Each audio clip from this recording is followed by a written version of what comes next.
Welcome. If you're an engineer and you're tasked with deploying Whitebox AI, you are in exactly the right place. We are going to go on a journey here, taking this AI observability platform from just a code repository all the way to a secure, scalable production system in the cloud. Let's get right into it. So before we write a single line of config, I want you to focus on this number. This is probably the most important number in the entire system, less than 5%. That is the maximum performance hit this platform is ever allowed to have on your models. It's the core design principle that makes it truly production ready, because as you know, every single millisecond matters. And really, that's the whole philosophy here. This isn't some tool designed to run in a data scientist's local notebook. Nope, this is an engineering platform, and it was built from the ground up for the kind of rigor, scale, and stability that a live production environment absolutely demands. Okay, so here's our game plan. We're going to start with the why, the production DNA of the platform. Then we'll get into the how, covering the architectural blueprint, the super high-performance data layer, and how we're going to containerize the whole thing. We'll wrap up by deploying it to the cloud, and then, the best part, activating our very first monitor. First up, the production DNA. Before we get into the nitty-gritty of deployment, it's so important to understand the why, those specific engineering principles that guided this whole system's design in the first place. So this slide here lays out those core goals perfectly. We've already hit on low overhead, but just look at the others. We're talking scalability to handle thousands of predictions every second, and real-time, sub-second latency.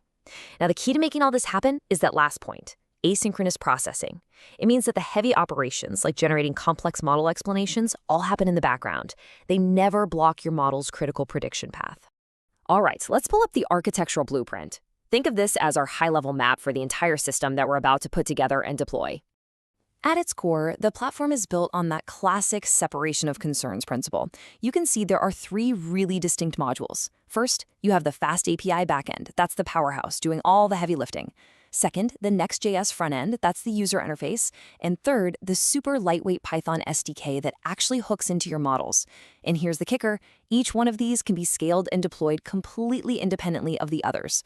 And this right here shows the architecture in action. Let's just follow the life of a single prediction, shall we?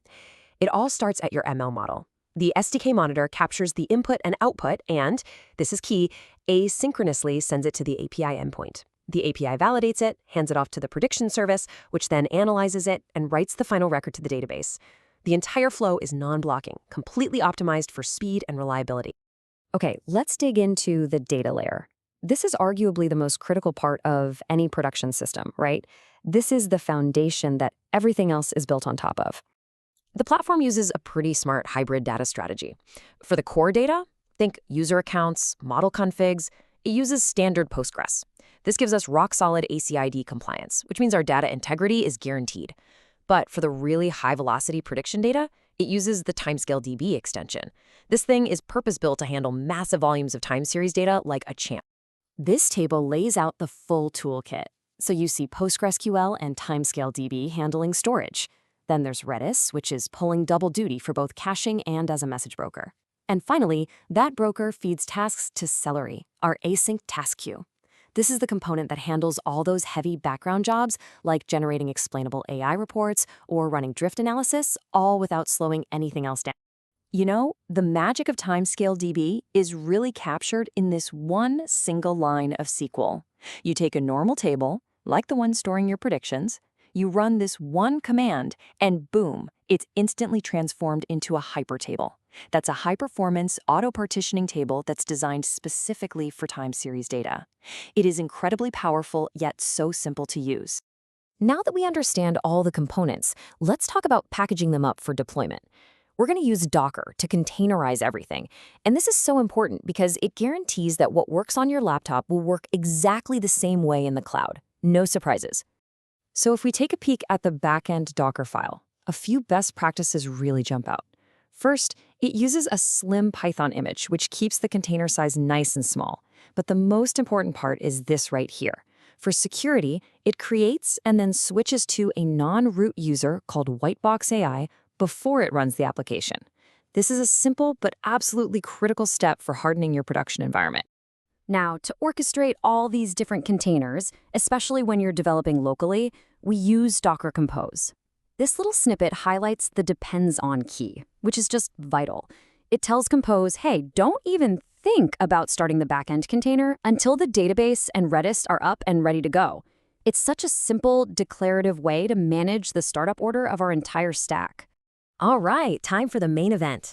Let's take our containerized application and deploy it to the cloud.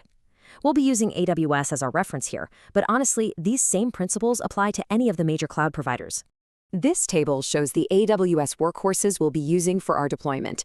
We're going with ECS Fargate for serverless container orchestration, and this is key because it means we don't have to provision or manage any underlying EC2 servers ourselves. For our data, we're using managed services, RDS for Postgres and Timescale, and Elasticache for Redis. This just offloads the whole burden of backups, patching, and scaling. Finally, an application load balancer routes all the traffic, and everything is tucked away inside a secure virtual private cloud, or VPC. Okay, now this right here is absolutely critical for security. Just look at these rules in the table. The only component exposed to the public internet is the load balancer, and only on port 443. That's it. The ECS tasks, our actual application containers, can only accept traffic from that load balancer security group. And the database and Redis cache? They're even more locked down. They can only accept traffic from the ECS tasks. This is a perfect example of defense in depth, implemented with simple network rules. Each layer is completely firewalled from the others. So, we've built the architecture, we've containerized the app, and we've deployed it securely. There's just one last thing to do. Connect our actual machine learning model to this powerful new infrastructure we just built. And that is where the Python SDK comes into play.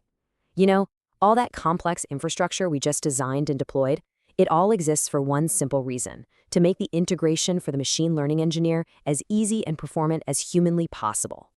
And there it is. After all that infrastructure work, this is the payoff: a single Python decorator. That's all you need to wrap your model's prediction function.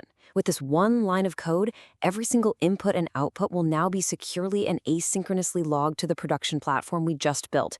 It's elegant, it's simple, and it is unbelievably powerful. And that really brings our deployment journey to a close. The infrastructure is live, the monitors are active, and the data is flowing. So now the real question is for you.